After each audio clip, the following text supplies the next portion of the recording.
Hi, this is Natalie Lander, voice of Kinsey, Tara Branford, Stargirl, and many others. You are listening to a W2Mnet podcast. You can visit W2Mnet.com for other podcasts about entertainment, video games, sports, and wrestling.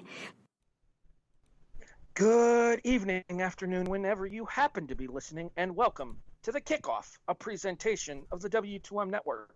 I am your host. My name is Harry Broadhurst, the voice of reason. Joining me, as per usual, the anchor man and the down since day one co-host, Erik Watkins. Okay, so does making homemade pizza officially count as adulting? Because if it does, that makes my life a lot easier. I guess it depends on what's on the pizza. Pepperoni, ground turkey with 2 different kinds of cheese, taco seasoning, and garlic pepper? A little spicy for my taste, but hey, it might knock the sinuses right out of me. I could use something spicy right about now, I suppose. And there is Randy Isbelle. Hello, hello, hello. Noticeably absent, still on assignment. Not sure if he's covering the Hoot Owls this week or not. Okay, let's kind of break the fourth wall here. Jason had a death in the family, which is the reason that he's not here. Which is the reason he's not here this week. He was supposed to come back tonight, but he had a death. One of his close friends passed away. So out of respect, we're going to defer to him to let him have the time off, deal with all the situations that need to be dealt with, and then he should be back with us next week. Man, 2020 still taking everybody. Do you see it's going after the dude? Well, yeah, as if Sid Hartman wasn't enough. I mean, come on. The dude's been abiding this entire time. Just stop it.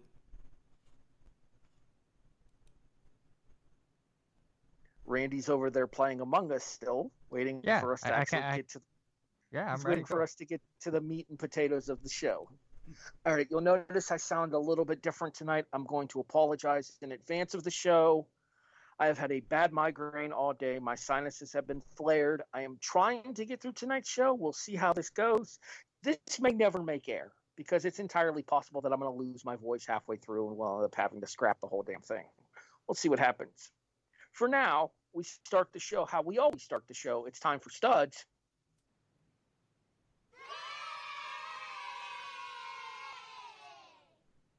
And duds. So in order to limit my talking as much as I possibly can, the anchor man is going to step up and handle Jason's picks for the week in regards to studs, duds, and so that happened. So we start with studs like we always do, Erik. Let's start with Jason's. Well, I mean, it's kind of fitting that we start with Jason's stud because it was originally going to be mine. Yeah, for those of you that followed college football over the weekend, especially in the ACC, you'll kind of notice that Clemson went ahead and hung up 73 on Georgia Tech. Main part of that is Jason's stud, Trevor Lawrence. It's something when you throw for nearly 400 yards and 5 touchdowns in the first half. Kudos to him, and please run away from Jacksonville. Go to the Jets like you should. Do you see the meme I shared in the group with the Friends meme with the look on Lawrence's face when he decides to go back to school after the Jets go 0-16? And then the Jets go 0-16 next year as well? Yep, especially if they keep Adam Gase. I'm sure Randy will have more to say about that when we pour one out for the homers. No. Correct me if I'm wrong, Erik. I actually do believe that Trevor Lawrence and Clemson set a record in that game. Yes, they did. I was trying to remember what record it was. The largest margin of victory in an ACC conference game. Oh, well, naturally. I mean, yeah, we don't get 73-7s that often around these parts. Don't get me wrong. Georgia Tech is, well, not good, let's be honest. Although Florida State did bounce back this week, so maybe Georgia Tech's a little bit better than we're giving them credit for. Clemson is far and away the best team in college football right now. Yeah, I mean, if they go ahead and run the table, they'd lock down that 1 seed in the playoff pretty easily. Eric, you might as well continue the mantle since you started. Go ahead and give us your stud for the week. Well, staying in somewhat the ACC area, traveling down to the peninsula, my home state, where, as some call them, the only real Florida team, the Tampa Bay Bucks, they put a hurtin' on Green Bay. Now, while everybody would be focusing on everything that Tom Brady did, reconnecting with Gronk, yada, yada, yada, there's my favorite name and one of my favorite players still to today that came out, the man himself, Namukong Su. Boo. This time he didn't even have to step on Aaron Rodgers to make an impact. Unfortunately, given the fact that this happened before Randy came onto the show, he is also your greatest Lion of all time.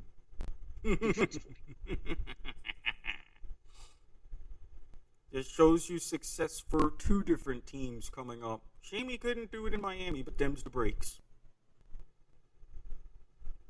All right, Randy. I see an interesting choice for your stud, so I'm curious as to how this is going to go. Yeah, I'm going to give some love to a former Jet. Give me Todd Bowles, defensive coordinator for the Buccaneers. You know, Packers jump out to a 10-0 lead, and then the defense just completely smothers them. You know, you have the back-to-back interceptions by Rodgers, one return for a touchdown, one brought to the 2-yard line.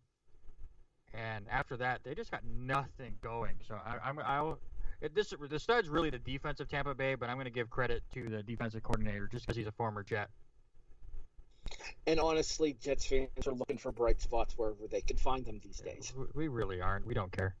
Well, I mean, they're just thinking take some comfort. It would be extremely 2020 if, of all places, Tampa Bay winds up with 3 titles in the span of a year.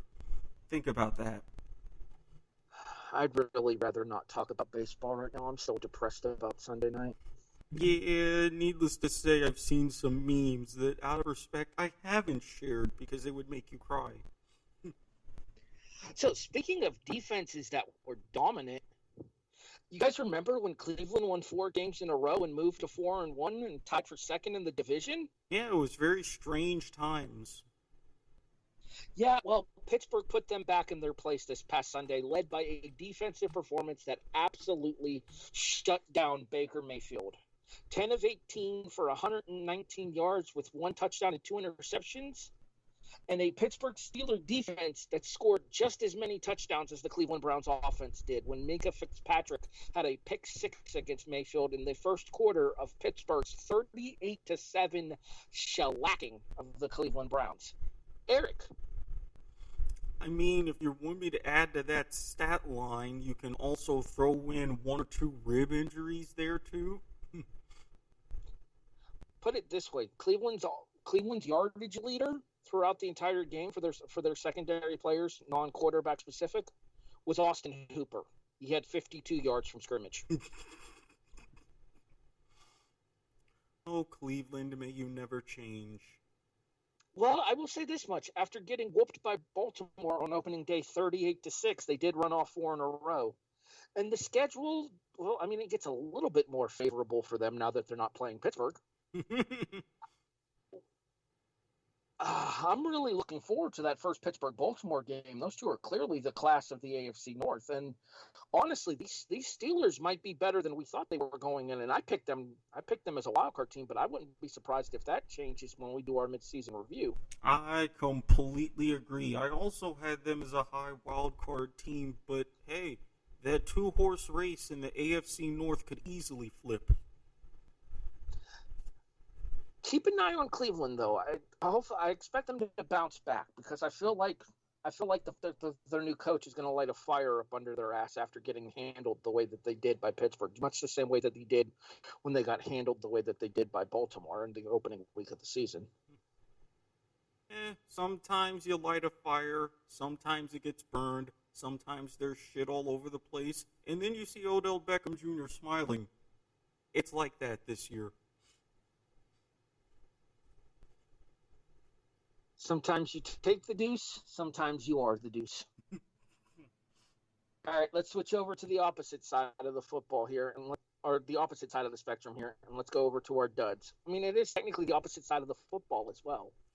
Yeah. We are a football podcast, after all. Let's start with Jason's, Eric. Okay, so we all know when we make our jokes and look at the statistics with Kirk Cousins and how he does at 1 p.m. starts versus, well, any other time possible. We were really surprised about how he did against Seattle, were we not? Yes, we were surprised that he kept Minnesota in that game as much as he did, losing only by a single point on Sunday Night Football. Exactly. Well, we can kind of postulate that he got his weeks mixed up because it was Sunday, it was 1 p.m. Eastern, and they were playing Atlanta of all teams.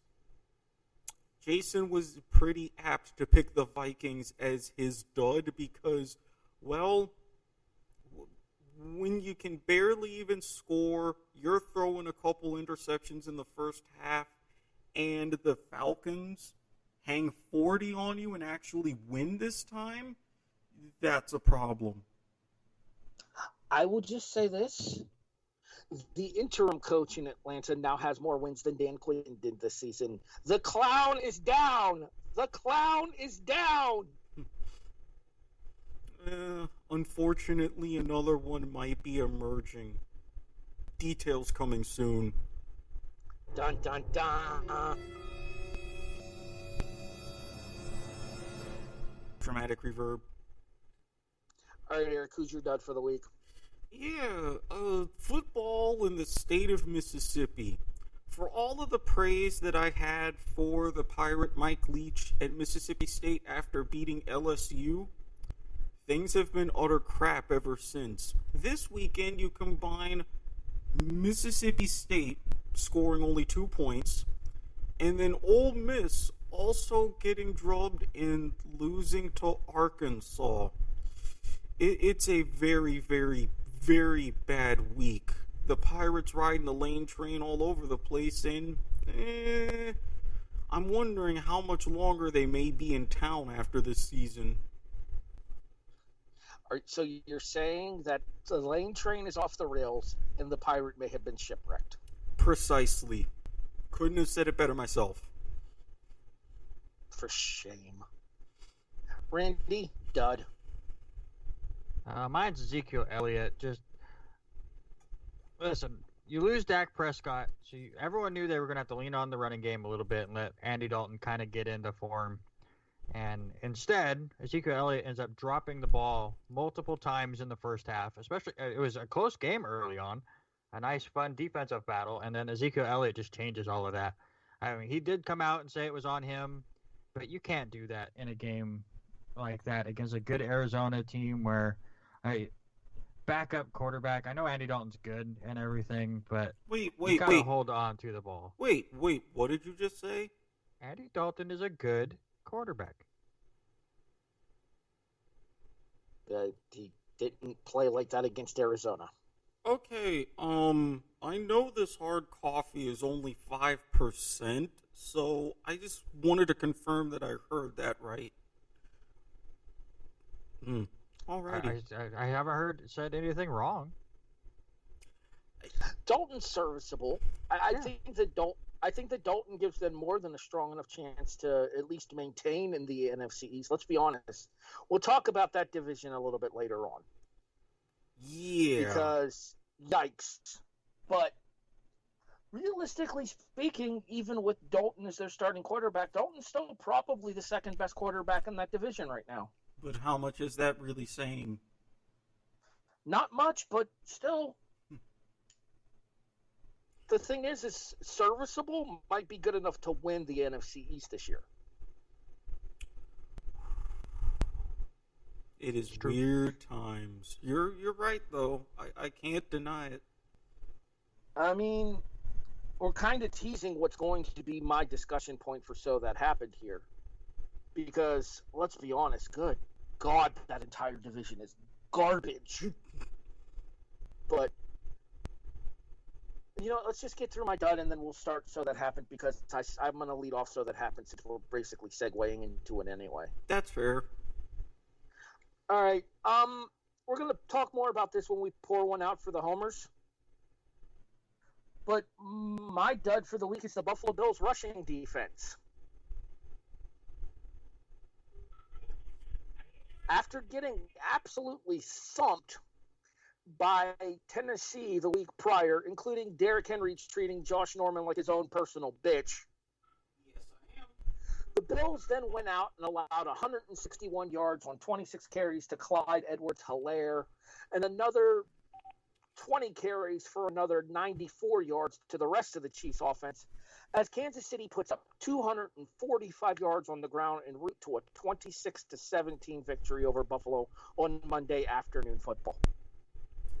Very antithetical to the Chiefs' normal style, especially under Reed and Mahomes, but with the different conditions up in Buffalo in the first half of that game and how the defense was playing overall originally, it wasn't broke, so they didn't fix it.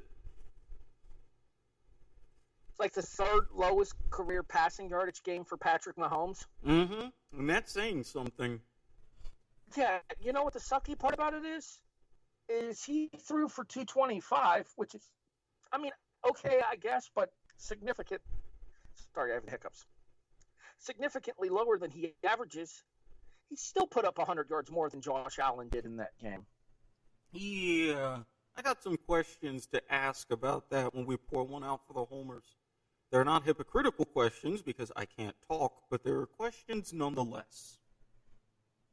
14 of 27 for 122. You know what the sad thing is? Allen's quarterback rating was actually better than Mahomes's in this game. That is such a useless fucking stat. I'm just saying. You know, that's why QBR was invented, because you have that and passer rating and all kinds of math. It even gets me confused from time to time. All right, let's move on to so. That happened. Eric, I'm going to play Karnak for a moment. Are you ready? Ready? 5-18-1. Oh, 5-18-1. Those numbers sound familiar. What is the combined record of the NFC East Ooh. 6 weeks into the season? Ooh. I mean, we're 6 weeks in. Am I wrong in saying that leading your division at 2-4 is atrocious? I'm saying that this is grounds for them to take away the division winners get to host the wild card games. They still won't do it. They won't do it. Because the fact of the matter is you're looking at a probable 7-9, 7-8-1 winner in the NFC East this year, unless somebody gets hot. And they're going to end up hosting a team that goes 11-5, 12-4. That's happened before, a couple times. That division is a damn dumpster fire. I mentioned the fact that Dalton came in and is serviceable in his replacement of Dak Prescott this year, and serviceable enough to win the division because he's still the second best quarterback in that division. The Washington starter is Alex Smith, apparently, because Kyle Allen got benched. And Alex Smith did absolutely nothing this past week. Clearly, he looks scared to be on a football field. It's tough to watch. Wait, did he get... No, Kyle Allen played last week. Yeah, Kyle Allen didn't get benched. Didn't Alex Smith start the game? No. It was Alex Smith. Yeah, it was the plan for if Kyle Allen was healthy enough for him to start, and he did. Well, either way, Alex Smith still looks scared, and Kyle Allen was barely competent in Carolina. Carson Wentz can't stay healthy, and that Philadelphia Eagles defense is doing them no favors. The Giants are, well, the Giants, let's be honest. And then Dallas at 2-4 leads the pack. Fun fact, Eric. Mm-hmm. Do you know where 2-4 would land you in pretty much every other division? I would say either third or last. In the NFC West, it lands you dead last. Every other division, it would have you third at best. Yep. Do you want an even more fun fact? Sure, Randy, hit me. The Jets would still be last in that division. but not by much. Not by much. We'd have more of a hope to win the division at that point. Hey, look at the bright side. Don't you guys still play the Cowboys later this year? No, we get the NFC West. It's fantastic. Oh, that's right. We're playing the NFC West this year. That's right. Because Buffalo beat the Rams earlier this year, and then I think we play the Seahawks in a couple of weeks. Win's a win, homie. Win's a win. You wouldn't know anything about that as a Jets fan. No. I do. I see the other team do it every week. So, yeah, my So That Happened is the absolute disgusting lack of mediocrity. Because you can't even call the division mediocre right now. My So That Happened is the dumpster fire that is the NFC East. Well, Eric, go ahead. No, I was actually going to set up a nice little segue for you. Segue! Eric. Going from a collection of teams that are sub 500 to a less of a dumpster fire that is still sub 500, Jason, So That Happened, the New England Patriots. This happens to be after their 18-12 loss to the Denver Broncos. Do not adjust your computer. You heard that correctly. Or your cell phone, depending on how you're listening to this podcast. We don't discriminate. True. If you're on the road, mad respect to that, especially if you're using your system while you're driving. Kudos to you, staying safe. But after that 18-12 loss to Denver, the Patriots are now below 500 after 6 weeks of the season for the first time since 2002. I mean, I get that you're changing the system. I get that a lot of top players opted out, but the whole argument about Brady and him and being in a system, kind of going away a little bit. I'm kind of beginning to understand why Belichick wanted to keep Garoppolo. Oh, yes. Randy, I think all of us still had New England as the playoff team. Do you think the Patriots can bounce back from the 2-3 start here? Yeah, absolutely. I mean, it's still the Patriots. Without Tom Brady, that's fine. I mean, how many times, obviously not under 500, but how many times were we into week 5, week 6, week 7, and everyone's going, I don't know if the Patriots are the same Patriots. And then they will get into the fall, winter months and be just fine. Taking no excuses, they played terrible. It's the only game that I got wrong in the morning, and of course it was my eliminator pick, which is fantastic. But I'm not calling them dead by any means. Just, until they are eliminated from the postseason, I still think they have a chance. Eric, remind me to download the Price is Right film music and send it to you for the soundboard. Deal. Okay. Okay. Randy? Womp, womp, womp, womp. It's deserved. But on the plus side, you're not dead last by yourself in the eliminator. We'll get to that when we have our I'm a Survivor segment here in just a few moments. Randy, why don't you go to your So That Happened so that way we can give Eric a little bit of downtime before his. Yeah, so it's finally time in Miami. It is Tua time as he came in at the end of the Jets game, threw 2 passes. And I can't say whether he looked good or not. I mean, it was junk time against the Jets, and they were both like 3-yard passes. But it was really cool. 2 for 2 for 9 yards. Yeah, I mean, he was just out there to run the clock out, and that's fine. I'm not saying we learned anything from it, and neither should we have. I love the thing after the game where he went out on the field and kind of just soaked it in. Just shows that he understands the power of that moment. But wait, I do question it. Did you get the importance of that moment actually? Because apparently it was even more so than we thought. I didn't realize this. That was the same field he got hurt on. Oh, was that? Yeah, I didn't realize that either. Oh, yeah. They even showed like pictures and stuff after the game. He went full uniform on the 15-yard line, sat there, and FaceTimed his parents afterwards. Where he's sitting on the field is the exact spot he got injured while playing for Alabama. It's pretty cool. But I do question going to him now. I understand it's part of their plan, and this was the plan all along, even though COVID kind of messed up the plans. I think when they got their schedule, and I said this on the radio show, R&R Sports Report, klcz.com, got to get that plug in. Tuesday nights at 6 p.m. Pacific, 9 p.m. Eastern, 2 hours long. We're trying to do it on Facebook, but things were giving us issues this week, so we're still working on that. I think that their original plan was perfect. I believe it was week 10 they were going to play the Jets, and then they were on bye week 11, and then they played the Jets again right after the bye week 12.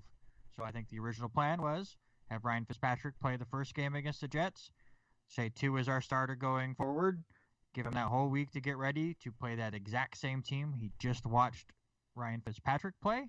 Unfortunately, with the way COVID moved things around, the first game with the Jets happened this week. Their bye week is next week. And then good luck to you get the Rams and Cardinals, who both have a way better defense than the Jets. I think he will be fine, and I wish him luck because he seems like a really nice kid.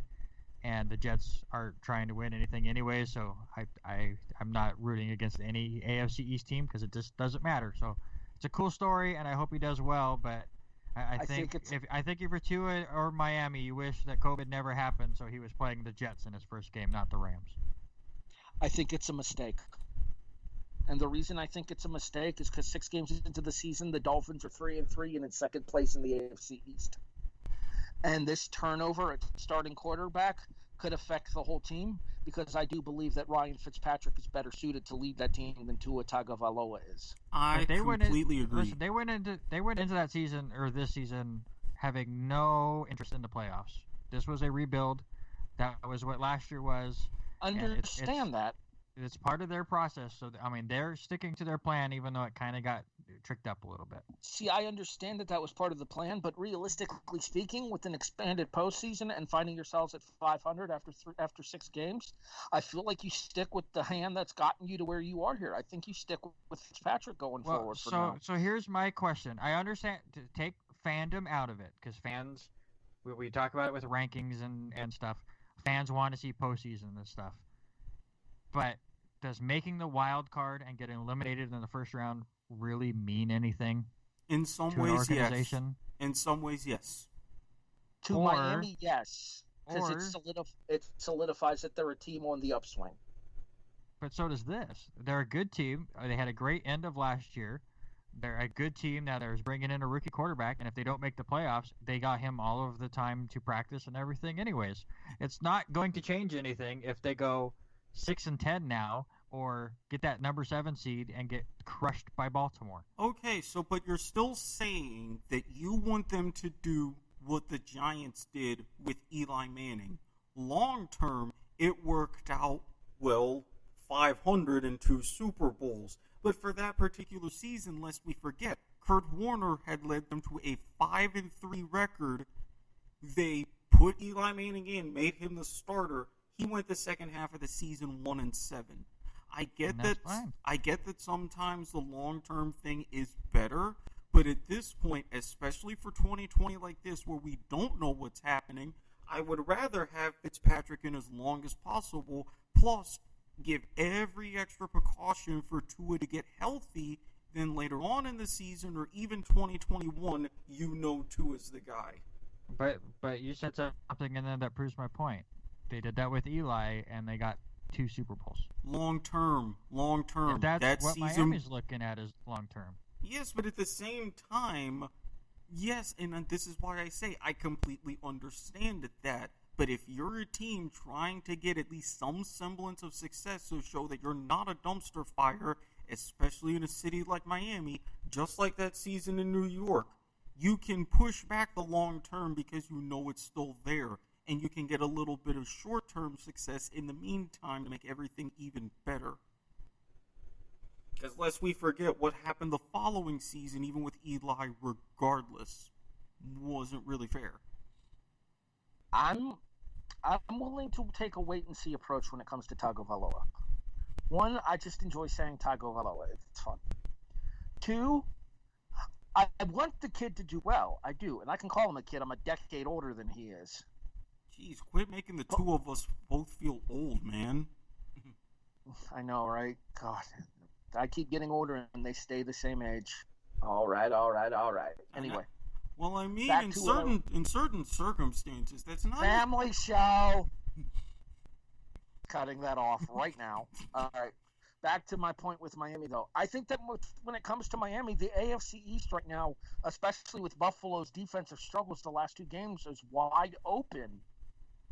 I think New England's going to bounce back. I don't think they're going to stay sub 500 for most of the season. I know people that hope that they will, just so we can kind of see the end of the era of Bill Belichick up in Foxborough. But I don't think New England will stay sub 500. I don't know what Buffalo is going to have, especially given the fact that our schedule has been brutal these last 4 weeks. And Miami is just as much in the thick of things in the AFC East right now as anybody else is, other than the Jets. Sorry, Randy. That's okay. Think of it this way. You're 4-2. The only, technically speaking, Buffalo's 2 games ahead of Miami right now, even though they're officially 1 game ahead of Miami. Mm-hmm. Because a tiebreaker would go to Buffalo due to the fact that Buffalo beat Miami in Week 3. Mm-hmm. So you would think that if you have the opportunity to make a run at the postseason, which the Dolphins do in this current state, that you would stick with the hand that brought you there. We'll see how it plays out for them. I'm not saying it's a good decision. I'm not saying it's a bad decision. I'm saying it's a decision that could come back and bite Miami in the ass, though. I only agree that it could bite them in the ass, not because they might not make the postseason, but because Aaron Donald might kill that poor kid. That's where I'm worried about.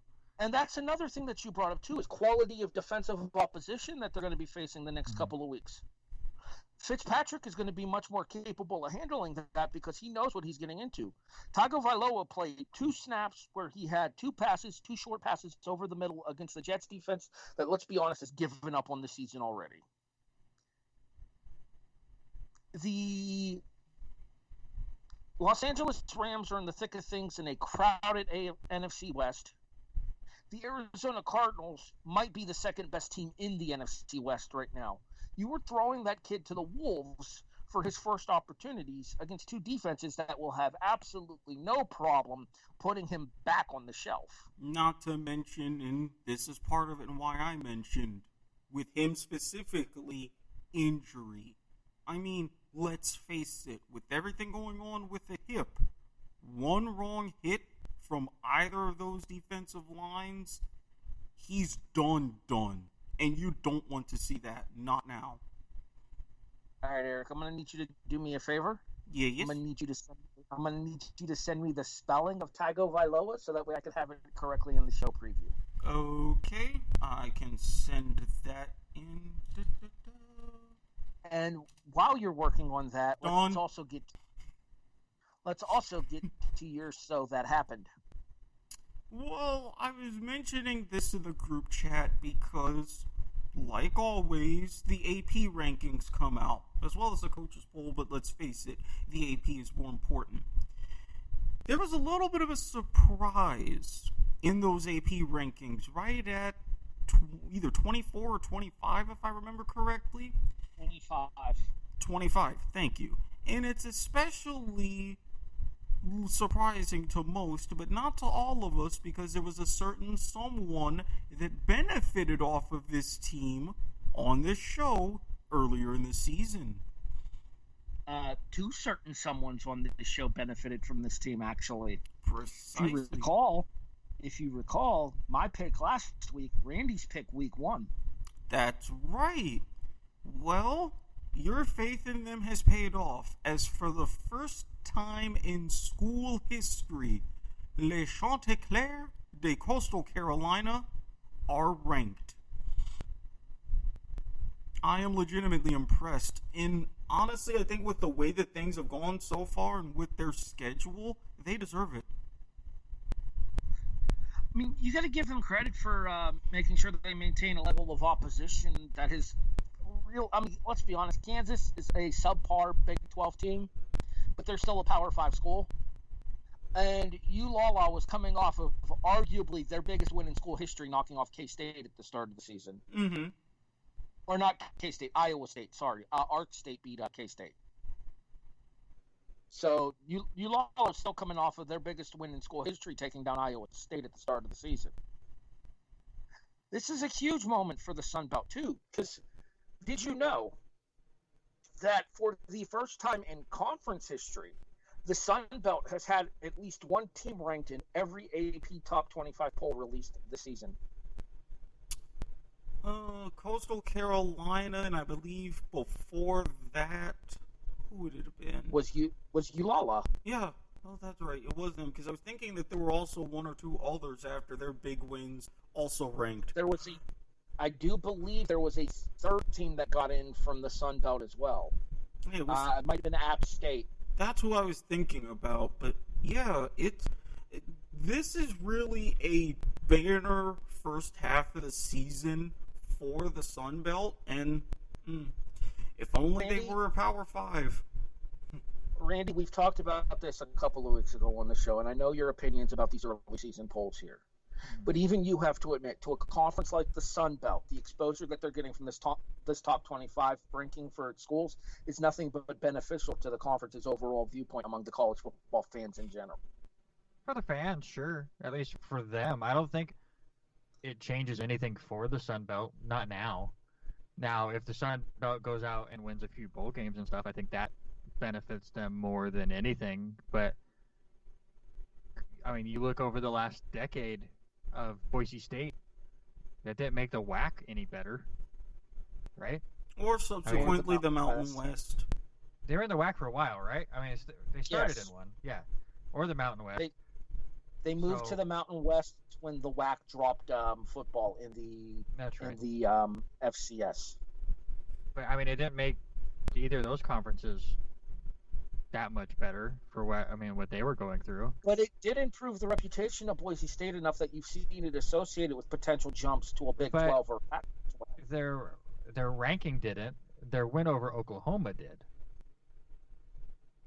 Which I would argue the fact that they're as consistent as they have been with their progress and with the eyes that they get nationwide because of their rankings is what's getting the other conferences to. And if Coastal Carolina can do this over the next few years, they'll be like a Boise State or a UCF. Kind of had that for a few years where they were that quote unquote lower level team that was really good every year. That was the one team you can expect to try to mess up the playoffs by trying to go undefeated and just dominate their opponents. And I don't want to take everything away from the rankings.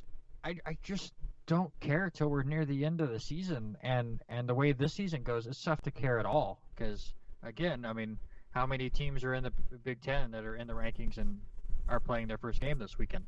So it's a popularity contest, and I don't get into it that much. Fair enough. Yeah, all right. I get it, but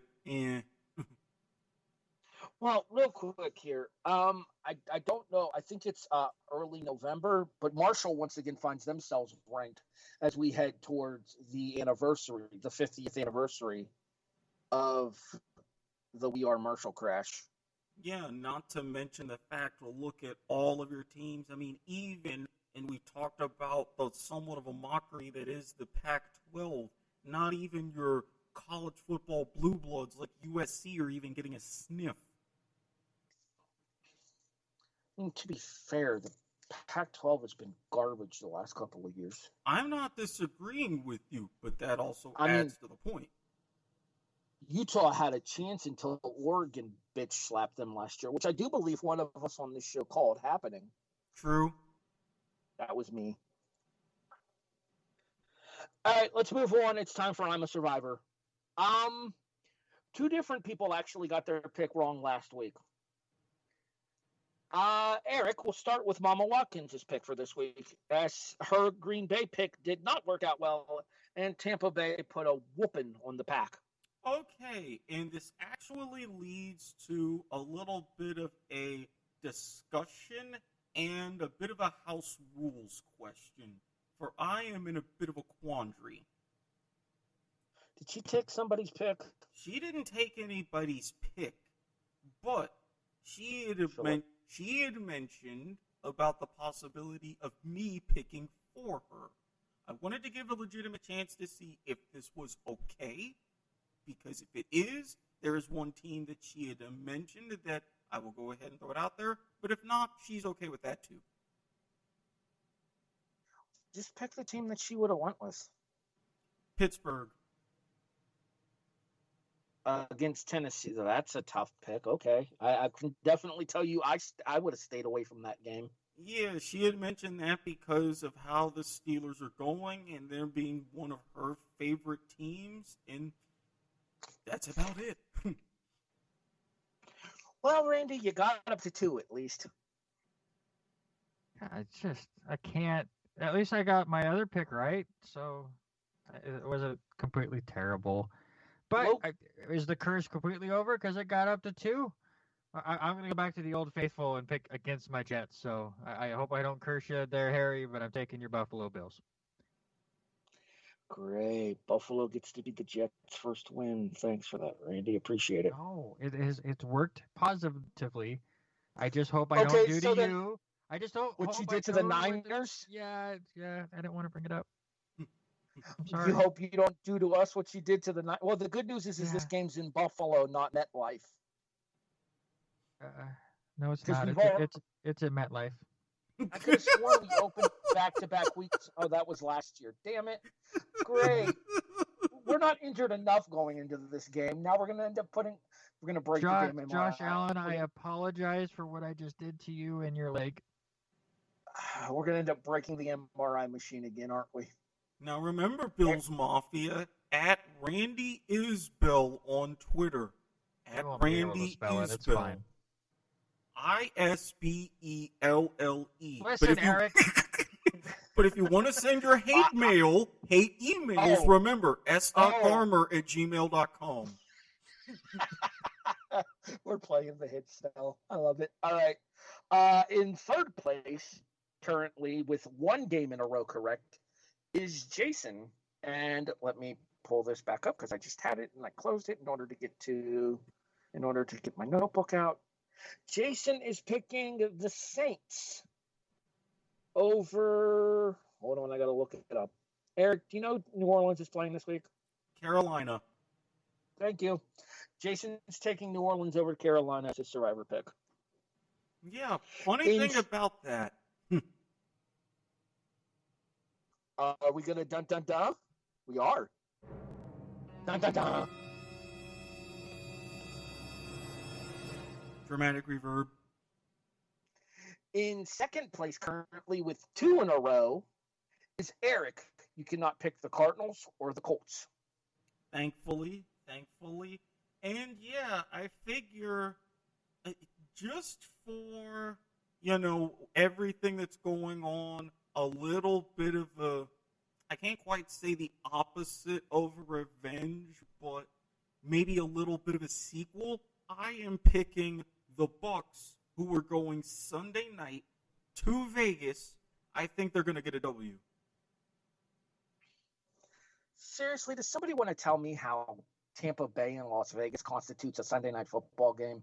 Because Tom Brady, John Gruden, Josh Jacobs, yeah. Derek Carr's played proficiently enough this season. The Raiders are coming off of the big win over Kansas City before their bye last week. And their combined records are 7-4. A 636 winning percentage. Precisely. See, I'm not the only one that does math on this show. I do what I can, Eric. I do what I can. All right, you know what? Fuck it. It's worked for me in the past. I'm going to try it again. I'm defending a 6-game winning streak, which, in case you're wondering, we just finished week 6 of the season. I have not lost yet this year. I'm proud of that. But it's getting harder because I've used a lot of the good teams already. See, this is why I had my strategy. You pick the mediocre teams the beginning of the season, and you just hope for the best. Yeah, and that worked for 4 weeks.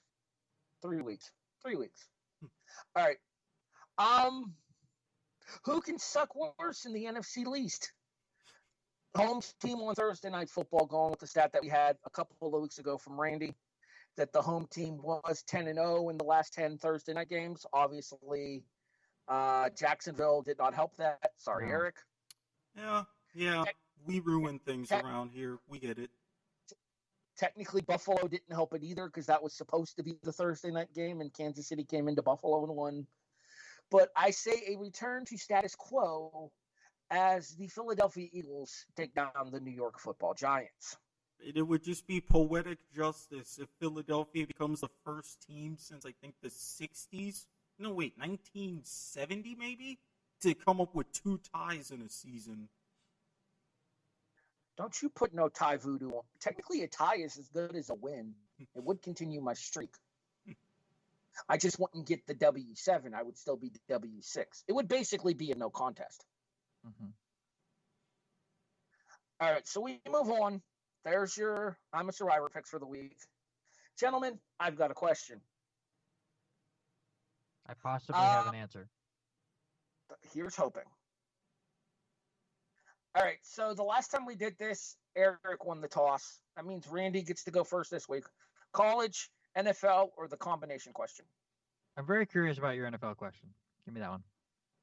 All right, so the little clue that I gave these gentlemen was last team standing.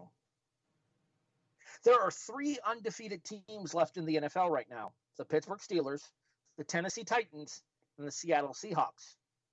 Randy, of those 3 teams, who's the last one to have a loss hung on them?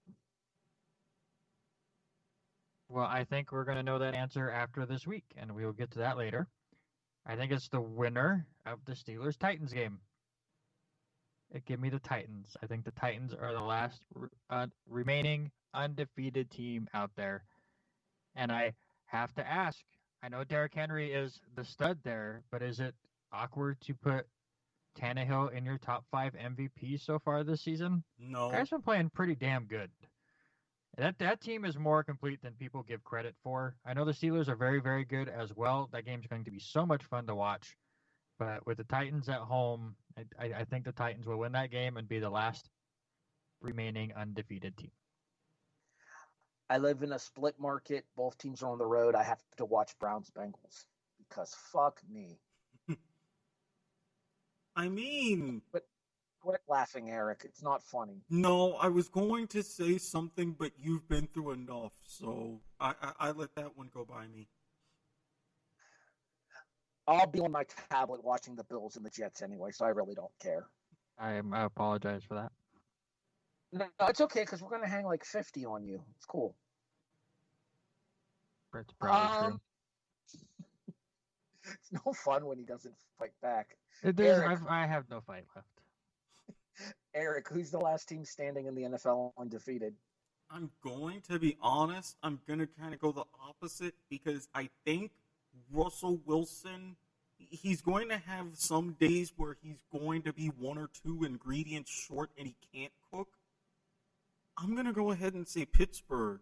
I mean, it might not take that long after this Titans win, but I think between Big Ben doing Big Ben things, their defense, the emergence of the great Canadian known as Mapletron, I think they can keep it rolling for another couple of weeks. Then it'll start to get hairy. Yeah, and the Steelers do get the Ravens next week, so that's going to be another good one. Things are going to start to get a little hairy, you say? Yeah. Segue, my pick. I actually agree with you. I think it'll be the Pittsburgh Steelers. And spoiler alert, I think it's this week. Okay. I kind of stepped on somebody's toes there a little bit. I said it earlier. I stepped on my own toes earlier, so you can hopefully you step on a different toe, please. The other one's already hurt. Okay, I'll get the other foot instead. How's that? I appreciate it. You can have matching. One would even say twinsies. I was gonna say it too. Oh. That's an off-air joke. That's gonna stay off-air. All right, let's move on. So that wraps up our prediction for the NFL question. Eric, choose college or NFL, or college or mixed. I'm gonna go ahead and go the college question. Well, you already know what it is. It literally says what it is. This is one of those instances where it's pretty simple. It's pretty self-explanatory. When we did our college football conference picks, the Big Ten had not announced that it was going to play. Therefore, we did not predict the Big Ten. The Big Ten returns this Saturday with its first slate of college games, starting its way towards an 8-game season, I believe. 6-2. Yes, 6 + 2 + 1. Yeah, the championship game, right? The 6 opponents you have in your division, 2 from across, and then the championship Sunday and the championship Saturday. Yes. Who was your Big Ten champion? Who did they defeat in the Big Ten final? With me, Ohio State, because I really don't think any other team is so close because of who Ohio State is bringing back. Sorry, Harry. And I've got them beating in a slight upset, but not really, coming out of the West, Minnesota. You're picking the Gophers, don't you know? Of course. I don't know what that's all about, Randy. I don't know who to pick. They're a big-time deal. Minnesota are the Canadians of America. It is true. All you have to do is hear most of them talk. All right. Go ahead, Randy. My pick, I don't know. Like, Ohio State seems like the no-brainer pick, and I don't want to make the no-brainer pick in this. But, I mean, Eric is right. They're bringing back a bunch of people. People that follow the team think that they could be better than they were even last year. But, man, this is 2020. Things don't go the way we all see fit. So, I'm saying this is the year of John Harbaugh. Ooh. Give me the Michigan Wolverines, because something has to finally get Harbaugh over that schneid, and it might as well be the coronavirus. That's the only thing he hasn't tried yet. So I'll take Michigan, and then I'll go with the quote-unquote favorite from the West. Give me Wisconsin as the representative to lose to Michigan. Jason's actually picking a team from the West to win the Big Ten this year. He's taking Iowa, defeating Ohio State in the conference final. I'm going to get in on this one because I want to get in on this question. And I am going to, well, you know what? Fuck it. Eric, go big or go homer, right? Of course. I knew where you were going with this as soon as you said that you were getting in. So my only question to you, who do you have them beating while you explain to the audience? All right. So those who are newer listeners, you don't know. Longtime listeners do. Obviously, I'm a diehard Florida Gator fan. That will not change. Even though we lost to Texas A&M 2 weeks ago. That kind of sucked. And then we didn't even get to play last week because the entire team caught the Rona, apparently. Yeah, Dan Mullen. So, about to having 90,000 in the swamp, huh? How's that going? Karma, thou art a biatch. Anywho, go big or go homer. I am taking the Penn State Nittany Lions to win the Big Ten this year. Many people consider this to be the most talented Penn State team in a decade, with one major exception that I will mention real quick. Micah Parsons is remaining opted out for the season, which is disappointing because he is the backbone of that Nittany Lion defense. Penn State takes down Whiskey in the Big Ten final. So I am also agreeing with Randy and taking Wisconsin as the representative for the Big Ten West. So obviously, since I'm agreeing with Randy, clearly we're both fucked. Yeah. So it's going to be Purdue, so don't worry about it. That's how this year goes. No, you know how shitty 2020 is. Northwestern, it's gonna be fucking Illinois. Let's not go crazy. So there's your Big Ten predictions for the kickoff for 2020. You can put them in the vault with the rest of the predictions, like me taking Florida to win the SEC. Go big or go home, or fuck it. I actually did think the Gators were going to win the SEC too. See, listeners, can't believe we lost to A&M. What was that, Eric? See, listeners, this is why I am a realistic fan I have proper expectations. Sometimes I Yeah, throw things. Sometimes I get heavily inebriated. But it helps me stay realistic. Yeah, well, in fairness, we're not in a conference with Clemson, so we don't have to worry about that. That said, Alabama looked really good against Georgia. See, even Saban was like, wait a minute, this test, please, I'm still coaching. No.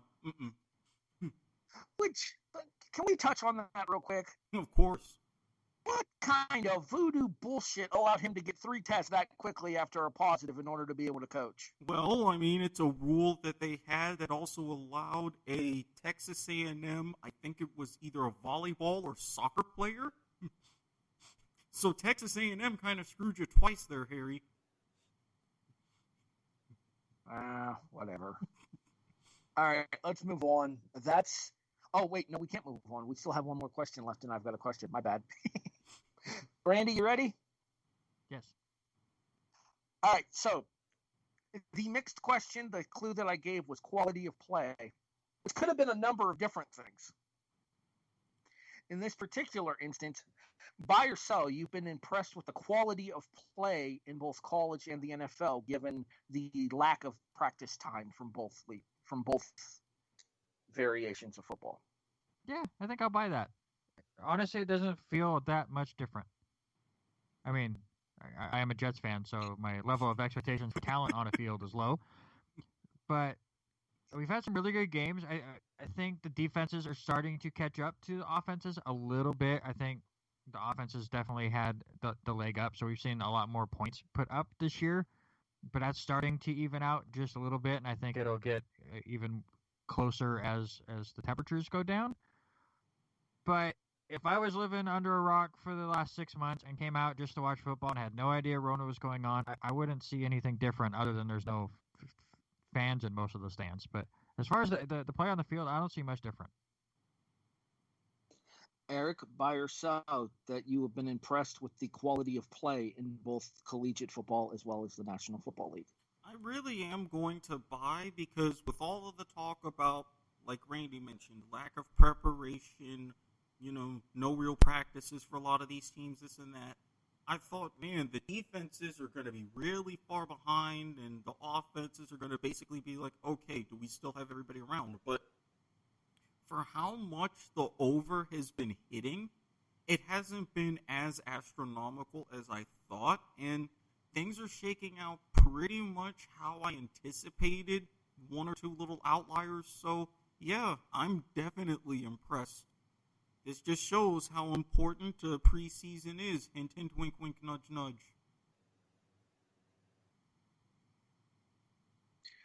That wraps up I've Got a Question, and now we pour one out for the homers. Jason's not here. The Giants have the Thursday night game. We talked about potentially moving the show this week due to the fact that I wasn't feeling the greatest when we started recording. I'm starting to catch a second wind. Hopefully you guys can tell as well. Yeah, we can. I sound a little bit more like myself than I did at the start of the show. That being said, the option was to move the show to Thursday night this week because, let's be honest, nobody cares about Philly and the Giants. The only reason that I did not want to do that was because of my I'm a Survivor pick and the fact that I got guff last week for taking Coastal Carolina while we were recording, and the game had gone final, even though I put the game in before. You only got guff because you picked it before I could pick it. That was it. Well, Jason was pretty pissed off, too, because he actually tried to pick that game last week when it got postponed a week. Yeah, but again, it got postponed, and Jason's on assignment wrapping up his coverage with the Hoot Owls, so... Did you hear the newest team? No, I didn't. Mm-hmm. The Pennsylvania Dutch. They really churn away at the ball. Man, no wonder the wind was kind of blowing strange and I could hear all of those clogs from miles away. This explains a lot. They get the Hoot Owls this week, from what I understand. The schedule's subject to change, Rona. Yeah, I don't know. I mean, the Hoot Owls don't want any of that smoke. It'll smell great, but... It'll be bad for you. You think they can build a defense? Wait till you see them build a barn. All right, anyway, moving on. West Virginia, I don't know who West Virginia plays. I have it pulled up in front of me, but the page refreshed. So while I look up his West Virginia game, Eric, why don't you go ahead and talk Miami Hurricanes football? Well, okay. I anticipated a good bounce back game against the kind of strangely up and down Pitt team. So thank you, Comcast, for not only having my every single thing in my house go out at 2:30 in the morning. Not like that's important or anything whatsoever. But between that and not having ACC network, I was not able to watch the game in its entirety, but I did catch up on it a little bit. It's a performance that I was hoping to have, and I'm glad we did, because now I know that we're not going to be in some kind of death spiral after what happened against Clemson. 31-19, I wish it was a little bit better, but at this point, still in the top 15 in the country, I will take it. West Virginia plays Texas Tech at 5:30 on ESPN2 this week. West Virginia's 2-1 in the Big 12 and towards the top of that conference actually right now. So this is a pretty important game against a lower tier team in Texas Tech. I mean, if we get a Big 12 title game with the likes of West Virginia and Oklahoma State, just saying. Ain't nobody gonna give a fuck. We are. Oh no! 2 weeks. There are people that will. They're SEC fans. They know what that'll mean for the playoff. Oh Jesus! Here we go. Who does Miami get this week? I actually, give me 1 second myself. I believe you're on a bye, sir. I could have sworn that we already had an open found date. it. Yeah, we Found play it. Virginia. Oh.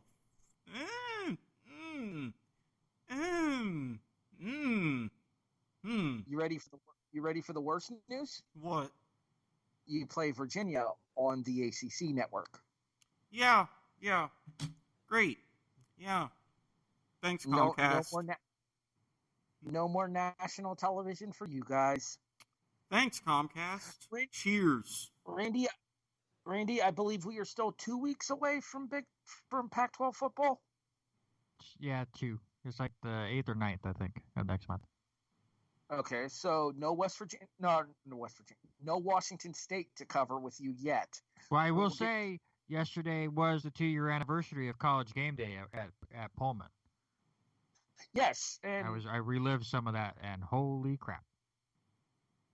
Remember when people used to be able to stand that close to each other? Pepperidge Farm remembers.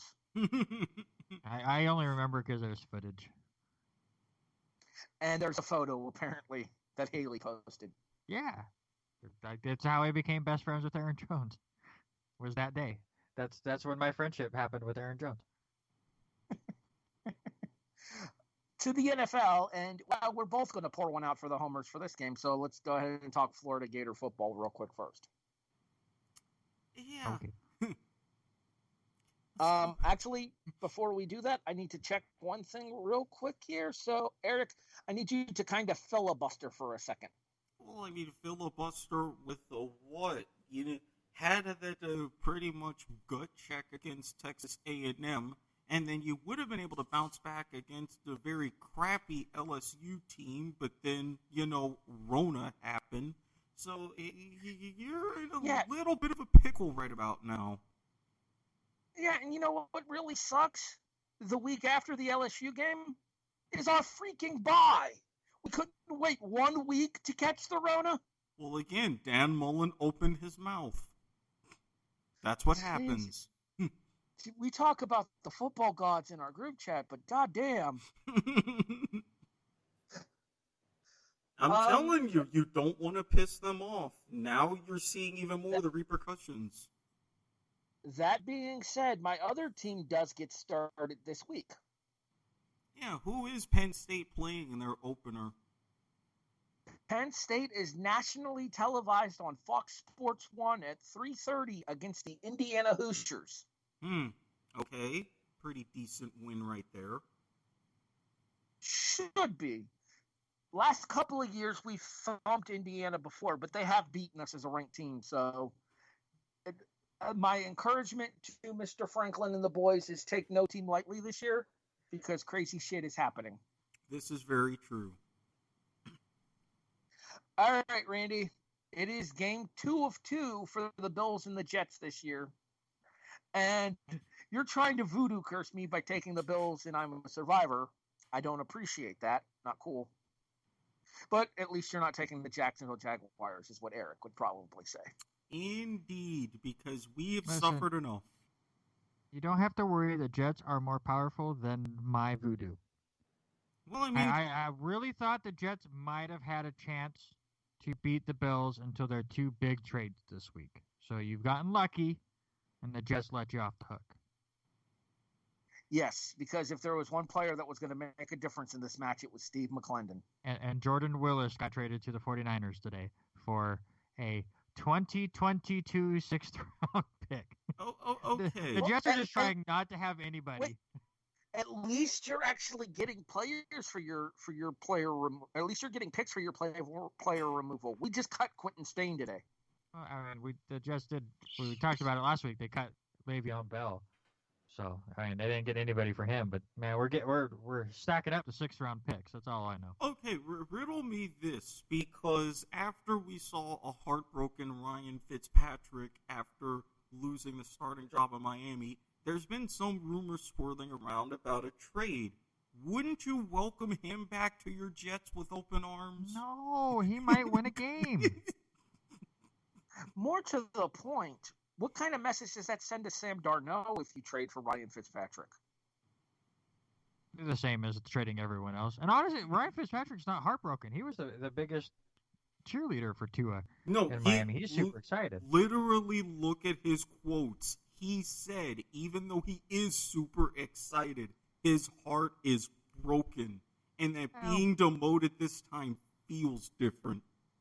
I don't know. Because he was on a winning team, finally.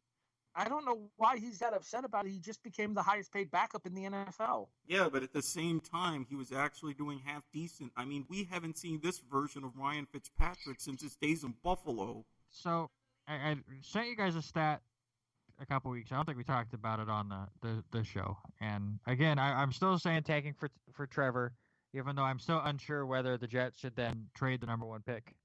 Or trade Sam Darnold. Obviously, you can't have both. Rumored, but nothing official. But the stat just keeps getting worse for that one where I sent you guys what the Jets have been since Sam Darnold became a Jet for when he's not on the field.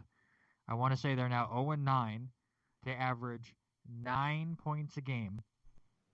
And even worse, they average less than 100 yards of offense. I think the number that I saw was like 79.2, but then that was going into this week. It's obviously not Sam Darnold's fault. Everyone is garbage on that team. Well, but I mean... I just have to say, Sam Darnold is going to be the next Ryan Tannehill. But to be fair, number 1, it's Adam Gase. Number 2... So what? Go ahead, Harry, real quick. Real quick. So what you're saying, it's just that Sam Darnold is going to be the next Ryan Tannehill. So you mean that means he's not going to suck on the next team he goes to? Yes. He's going to have a resurgence once he gets out away from the Jets and away from Adam Gase. Well, I mean, right, to be fair, you witnessed something a little historic with the Jets and the Dolphins. This was the first time that the Dolphins had shut out anybody in years, and this is the first time that the Dolphins shut out the Jets since the 1982 AFC Championship game. Yes, it was a strike-shortened season, but still, #SquidBit. Can I throw in a stat of my own, and I'm going to apologize in advance? Go ahead. I do believe this is now the longest streak to start a season of losing by multiple scores. Yup. It's not going to end anytime soon. Okay, let's talk about the elephant in the room as well. Why the fuck did you try to kick a field goal at the end of that game? He tried to screw over my fantasy team because I had the Miami Dolphins defense. That's why he did. I don't know. It's Adam Gase. I'm not going to try to apologize or figure out or make excuses for anything that man does. like we didn't discuss it last week because Cincinnati did the same thing against Baltimore the week prior, where they kicked a field goal down 27-0 at the end of the game in order to avoid the shutout, which apparently pissed off Baltimore players because they felt that it was poor form. And Wink Martindale, too. The game show host?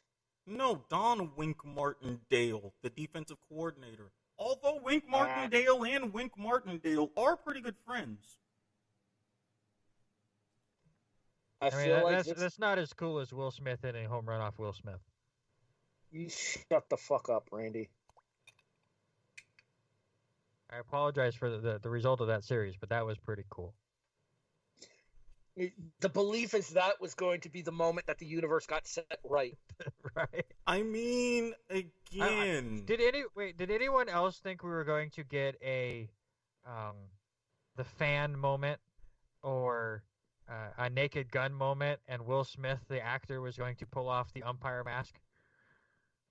That would have been hilarious. Was that just me? It would have been hilarious. And I mean, look, Harry, it's not like Atlanta teams haven't blown leads before. I mean... Oh, Christ, here we go. I wanted to avoid that so bad, but the moment was there. I saw the meme. The Bulldogs against Bama, the Falcons against Dallas and New England. Yeah, I saw the meme. Dallas, New England, and Chicago. WCW versus the WWE. I mean, lest we forget, the only team that can really close out games is Atlanta United, so... Did I really get nothing for that joke from Harry? What the hell?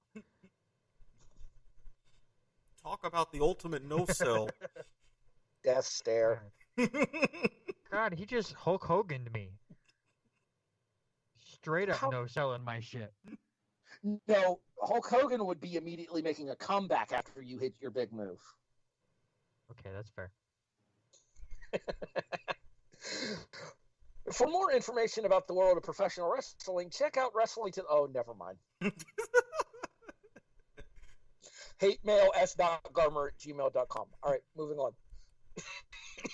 I think that wraps us up for Pour One Out for the Homers, does it not? Yes. Yeah. Oh wait, no. There's one more pathetic Buffalo stat I need to share about from Monday night's game. Clyde Edwards-Helaire had more yards than the entire Buffalo Bills offense did. Okay, now we're done with Pour One Out for the Homers. I don't drink, but that stat's close to enough. Eric, have one for me. Oh, trust me, I already did. Randy, what is your beverage of choice this evening's podcast? I actually don't have anything with me. I forgot to bring anything in. I'm ready for this show to get done so I can go get something to drink. I got my Coca-Cola beside the bed, and trust me, it's enough to drive you to drinking. All right, let's move on here. That takes us to our final segment of the night. It is now time for us to ask the most important question of the show. Eric? Randy? Are you serious? Apparently, I'm not. You know who is, though? Holy shit, guess who won last week's picks? Randy. Good job. See, at least you know how to feel like a winner at some point. Yeah, and I even took an Atlanta team that didn't blow their lead. Randy beat me by half a fucking point. Hey, it should have been more, but Atlanta did give up a bit of their lead, which was disappointing. It was much higher for a little bit. And I should have won both picks. Boston College was in it until the middle of the third quarter and then just stopped playing football. Yeah. I know how that feels many, many times. They forgot how to football. It really did. It was disappointing. Last week was the one time where I felt really confident about going 2-0. All right. Real quick, because I do this every 3 weeks here on the show. No, you don't have to. You don't have to. Mm-mm. Straight up victories. I have 7. Randy has 5. Jason has 3. Eric, well, we'll get you one eventually, buddy. Yeah. He's the New York Jets of the podcast. It's so great. Oh, jeez. No. I can handle Michael Strahan. Really, Randy? Really? Wow. just put that voodoo on you something serious. Ah. And Eric, we're friends. I like you, but I'm not even a fan of Eric over here, and he's getting crushed. I don't understand. Not even my voodoo. Oh no, that is your problem. You're friends. That's why he sucks. Oh, you should unfriend me from Facebook. You might get a pick right. Don't put it past him. He might try that. I mean, my phone and my computer are within reach at this point. Well, I will say this. I think Eric has a better chance of getting an outright win this week in college than I do. Damn it, see, you say these things, and then look at what would happen. Eric, sharp line in Vegas is considered around 60% against the spread, right? Oh, 58 to 60%, yes. What would you do if I told you I'm 75% against the spread this year? I would say, okay, here's my account, hashtag bet on Bovada, here's my login, here's my password, here's a few bucks, make me some money. I am 9-3 against the spread this year, going with our 12 picks thus far. And are you serious? Jason is 6-6. Randy's 5-7. Eric is 3-9.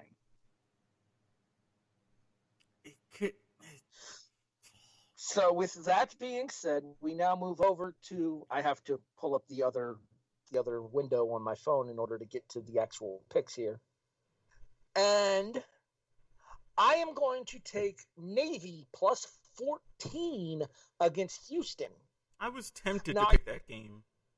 I know Navy didn't work out so well for Eric in week 1 that didn't count in college football. I tried to warn him. Yeah, did you really have to keep? I get it. I've learned my lesson. Damn it, not learning how to damn tackle damn BYU in 55 to... 3:30 p.m. American Athletic Football on CBS Sports Network. Houston at Navy, with Navy as a 14-point underdog at home. Yeah, I like those numbers. I don't necessarily know that Navy wins this game, but they definitely keep it closer than 14. Jason's pick is, I do believe in the American Athletic as well. It is. I have to find it because he didn't give me an opponent. Oh, there it is. Yeah, okay. I'm about to say it. Friday night at 7:30 on ESPN. South Florida is plus 10 against Tulsa at home as well. So me and Jason both have that in common. We are taking home underdogs in American Athletic Conference games. Randy, Boston College let you down after North Carolina State put up the second largest victory of the season in college football this year for you. How do you try to bounce back? By not attempting to get a win. And actually, the number even moved up since I last looked. Anytime you're going to give me 46 points, I'm going to take it. I have zero chance of winning this game, and that's okay. I'm in second place for that. I'm just trying to cover the spread. I am going nuts. I'm taking Syracuse against Clemson and just hoping they keep it within 50. Oh, yeah, because that strategy worked out fantastic for me by picking UMass. Well, they were 30. You struggled. What? They were 30-point underdogs and got shut out 41-0. And you know what? If I lose 41-0, I still win. Yeah, and if somehow Syracuse pulls off the upset of the decade, that's a lot of points I just gained. Look, if Syracuse pulls off the upset of the decade, I might be flying up to Idaho. I don't know what's going to happen after that, but yeah. He did just call you the Jets. I'm just saying. You know, I hear Wayward Pines is a very lovely little town in that area. Actually, you know what? I just thought about it. There is even more reason for me to pick Syracuse and think that they might win. Trevor Lawrence might be thinking, Syracuse, New York, Jets. I don't want to play for the Jets. I have to suck. And he's just going to play terrible so the Jets don't take him. Is that game in the Carrier Dome by chance? It's at Clemson. Hope they hang 100 on your ass. I mean, they did just hang 73 on Georgia Tech, so I believe it's possible. Yeah, Trevor, just go out and again, we will not send any scouts. Nobody from Jacksonville or New York will even watch that game. Go ahead and throw 7 or 8 touchdowns in the first half. You'll be just fine. So, Randy, what you're saying is Clemson's rallying cry this week should be, I believe. I believe that we will. I believe that we will cover. I believe that we will cover. That's exactly what this should be. I believe we won't lose by 46. All right, Eric, wrap us up. Who's your college pick for the week? I'm going in a bit of a local in-state rivalry, especially after what North Carolina State did last week and the implosion that was the Tar Heels. I think the Wolfpack can do it again. Give me NC State plus 16. Yeah, what the hell was up with the egg that North Carolina laid against Florida State?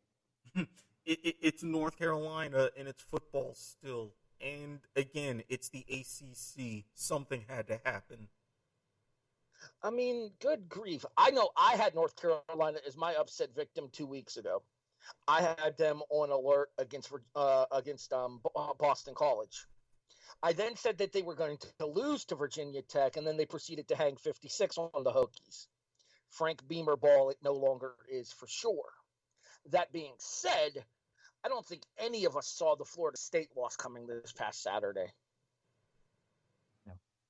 No, but this could potentially help me if they start that spiral. As I'm watching my Rays as they just evened up the World Series at a game apiece, thankfully. Congratulations. So Jason's going to be the difficult one this week.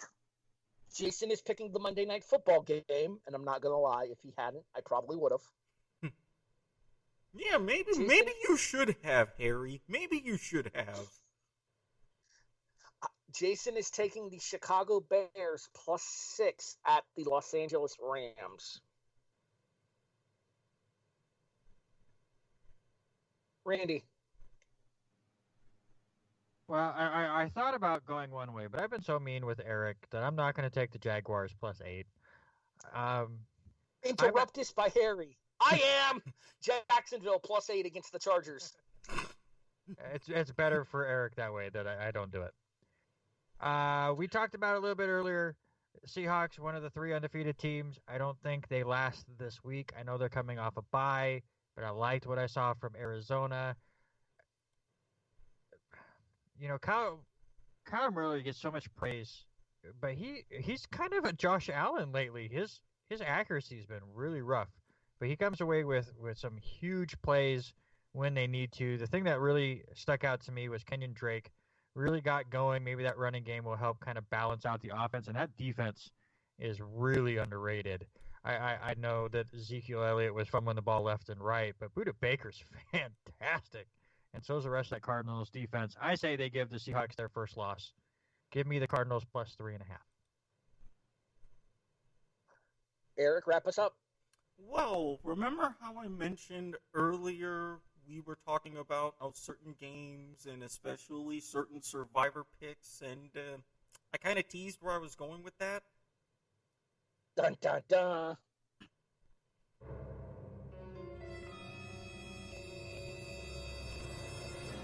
Dramatic reverb. I know Jason's going to hate me for this, and it may or may not be a trip to South Alabama in my future, but at this point, especially with Teddy Two Gloves himself, and with the way that this division is going, nothing could be finer than being in Carolina. Panthers plus 7.5 against New Orleans.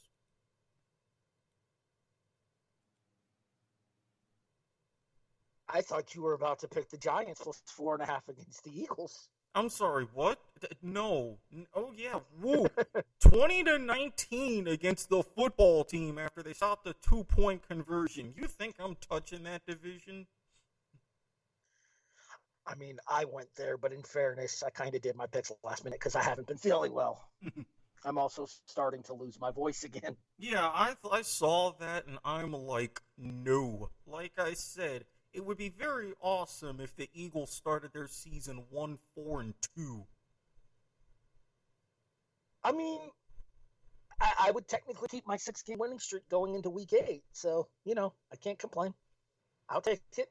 Not to I'm here mention for it. Not to mention they could potentially hop back into the division lead with that record. When does Philly play? Has Philly played Dallas yet this year? I don't think so. Not yet. I don't believe so either. I think Randy's looking it up as we speak. While Randy looks that up, we have one more segment that we have to get to here on this. They have not? Okay, cool. Next week. Next week's the first one. All right. It's not a national game, is it? Yes, it is. Yeah, Sunday night. Oh, geez, I hope they flex schedule that game out. Is that? Or I forget when flex scheduling starts. Week 8. I think next week is the first week they can do it. And they just better hope and pray. Do me a favor, Eric. Yeah. Filibuster for a few seconds so I can get a drink real quick. Yeah, well, at this point, I mean, I've already had my hard coffee, and I'm honestly in a little bit of contemplation. And Randy, what would you think about this? Bud Light Lime with a ginger ale and lemonade mix. Why are you asking the guy that doesn't drink alcohol? Go for it. I don't know. Is that good? Is that bad? I don't know what that is. Jesus. Again, like I said, Wayward Pines is a very lovely, lovely town. I would be glad to take you there and give you the grand tour. Nothing bad would happen. You realize the person to ask that question would be Jason. And he's on assignment now, isn't he? And he would say yes regardless. That's fair. This is the unprofessional we're talking about here. Thank you. All right, I'm back. You have been listening to The Kickoff, a presentation of the W2M Network, available online at W2Mnet.com. In addition, you can find us on all of your favorite podcast listening services, iTunes, iHeartRadio, Stitcher, Spreaker, Podbean, CastBox, and many others, including, hey, Eric, guess what? Spotify is here. Who's your dick of the week, Eric? Doug Marrone. I mean, Mark Lamping, Doug Marrone, Todd Wash. You name it. Just pick anybody at any certain level of the Jaguars organization for me to qualify. Randy? My dick of the week is a friend of the podcast, Robert Taylor. Going for 2 and you're up by 7 with a minute to go is the right play. That's all I'm going to say. Fuck that guy anyway. Goddamn Chiefs. And in hindsight, he's definitely a dick of the week. Even though we've kissed and made up, and we're still friends, of course. But man, he was wrong on Sunday. It got rough in the group chat. I ain't gonna lie. A little bit. It caused me to rage. The funny thing is, he messaged me today, and I go, "Do you know what the word hindsight means yet?" He goes, "No, but are we good?" I go, "Yeah." Oh no, he messaged me and he was like, "So, when am I going to be ready to be on standby?" I was tempted. After the Sunday and Monday that I had, technically speaking, I could boot him off the call since I am the host anyway, Eric. Well, I thought. No, my thing is he has had multiple chances in the past. He doesn't get to come on and gloat. Well, I mean, he's finally on vacation this week, so I was like, well, I mean, if you weren't feeling 100%, I could run the call. I was like, I still don't feel 100%, and I'm better at this podcast. What the fuck are you wearing, Randy? I don't know. I found something in my son's room. I'm wearing weird glasses. All right, back to what I was saying. I'm less than 100% right now, and I'm still better on this podcast than any episode of MMA to the max. Boom! Well, I mean, to be fair, Dungeons and Dumbasses is a better show anyway, so... All right, so my dick of the week. I actually was going to give this to them last week, and then I forgot, so I'm going to give it to them this week instead, because I went back and listened to the show and mentioned that we would talk about them later, and then I forgot all about it by the time we got to the dick of the week. My dick of the week is Spectrum Cable.